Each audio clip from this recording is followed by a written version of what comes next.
Well, what can I say? This is my DJH B1, which I previously painted and buggered up. Ballsed up.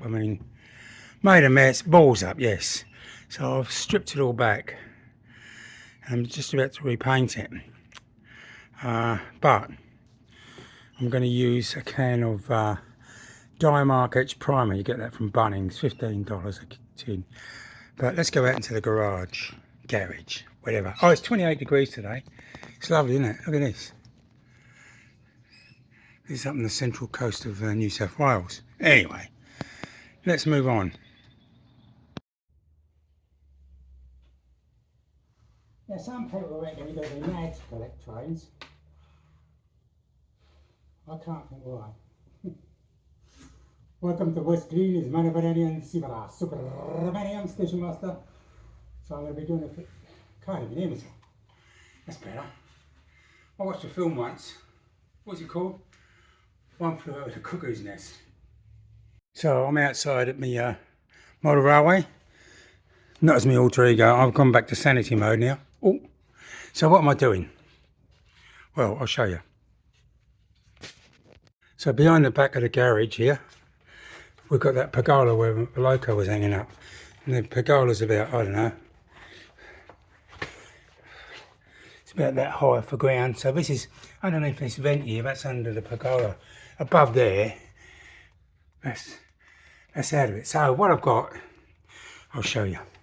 Here is this is my spray booth. I made this, or me and a mate made it. So I got one of them squirrel fans, you know, those hamster fans in the back. And so I just replaced the lights. This was a Lazy Susan, still is. Won't go on any table. So I got that, and I got a filter at the back. This turns around, and I got two 11-watt LED lights. I've got plenty of light in it. But what I've got, I bought. You've got to be really careful. No jokes aside when you're spraying anything. So that's connected to the back of the fan. That's blowing nice air out there. But obviously, damn, I just put my glasses over the back. So what I've got, I've just cut this piece of wood out. I'm going to make it a tight fit in there. So this will blow all the air out underneath, and I won't be breathing it. Plus I will be using a breathing apparatus as well. So there you go. I've screwed that in with 4 screws. Doesn't have to be brilliant. I'm going to see if I can pop it in here now.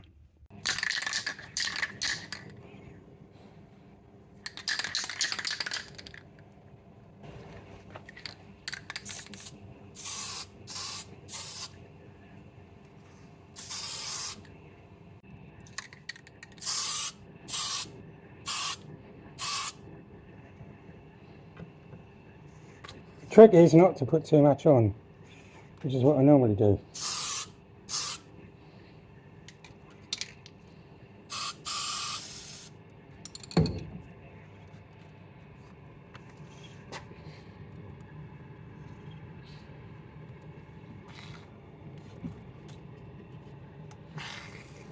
Not looking too bad.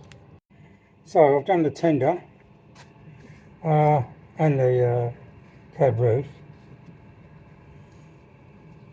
I think what I'll do now,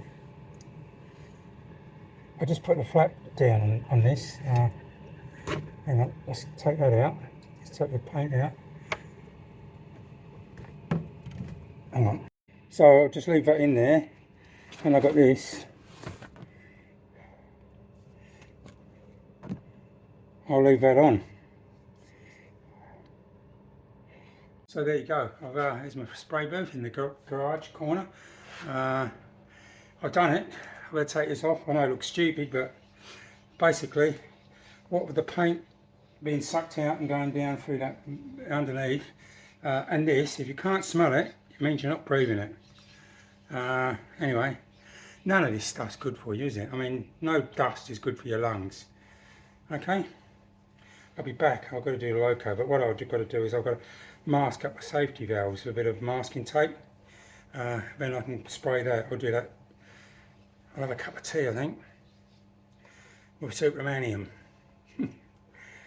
So the paint's been outside. I've done the tender and everything, and the cab roof. So this has been sitting in the sun. Although 28 degrees, hang on, 28, 29 degrees year to day. Let's go in the garage again. I've got the loco in here now. So I'm going to go with this. So the can's pretty warm and I've just shaken it again. Let's give this a go.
So I've just had 2 thin coats.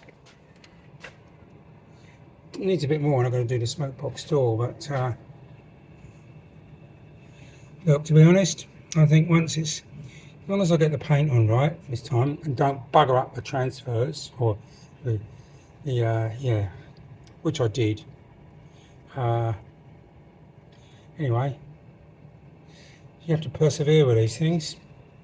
If I can knock this one over, I can get on with my Grizzly A4 finish.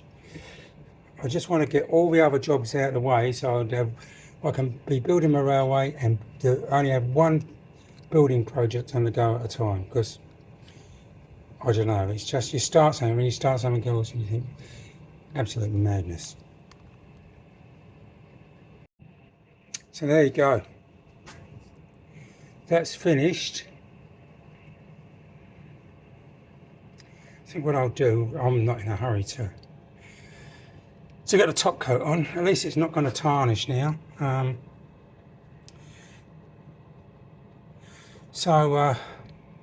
even if I do paint it, and I haven't quite worked out what paint to use.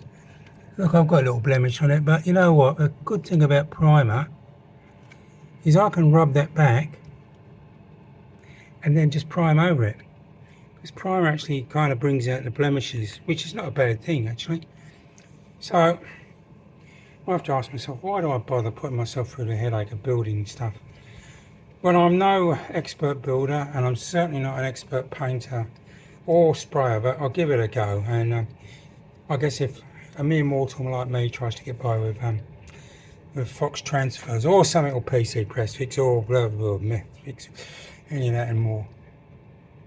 I suppose the reason I do it, well, I mean, if I could get this ready to run, I could concentrate on other things like building a layout, and that's what some people do. They're not interested in building the actual rolling stock of locos. They just want to build a layout, and they're very good at it. Some people can do everything, I can't. But it's like everything else. It's that sense of achievement when you look back and think to yourself, you know what, that's mine, I did it.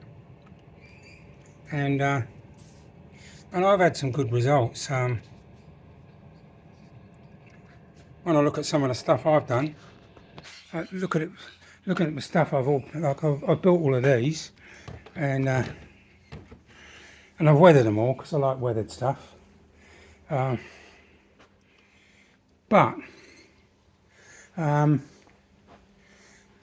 this is my grandson's one. I won't weather that. I won't weather that, but this is my Warren Shepherd N2. I've showed you this before. I'm not going to weather this one. Or if I did, it would be very lightly weathered, like I don't know, maybe a bit of grease and stuff down there and oily rods, or maybe a bit of soot on the top. That's about it. I guess if I weathered it, it would be in service condition, in nice service condition. But I'm pretty proud of this one with the line in it. These are Fox transfers. It's probably the best job I've ever done. Yeah, so I'm pretty pleased with that. If I can get this B1 to turn out like this, I'll be happy as a pig in mud, I'm telling you. Well, I will. Anyway, we'll see how we go. Anyway, thanks for watching. This is my video. Give us a thumbs up, subscribe, leave a comment. I'm not really mad. I just let people know I am.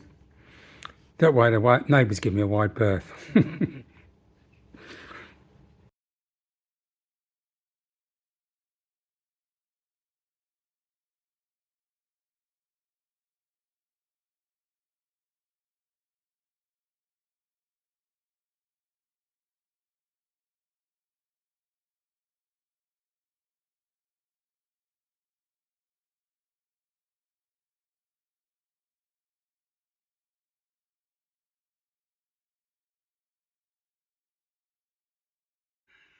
So, there she is. I've just put her roughly on the chassis. I was just thinking, you know, I try my best to modelling. I'm not the best there is. And I was thinking back of a funny TV series back in the 60s. A lot of you will remember old Harry Worth, a bumbling bloke, who used to stand in the window and put his both legs up, and so both legs looked like they were going up. I always remember on one episode of his, he was playing golf. He was a beginner. And he knocked this golf ball into some geezer's back garden. And the geezer was, you know, a real tough type bloke. Anyway, he went in there and annoyed the man. And it was a funny line. The bloke, the toff said to him, he said, "Are you a novice?" And he says, "No, but I hope to be one day." That is a funny line. That's like me. Am I a novice loco builder? Well, no, but I hope to be one day.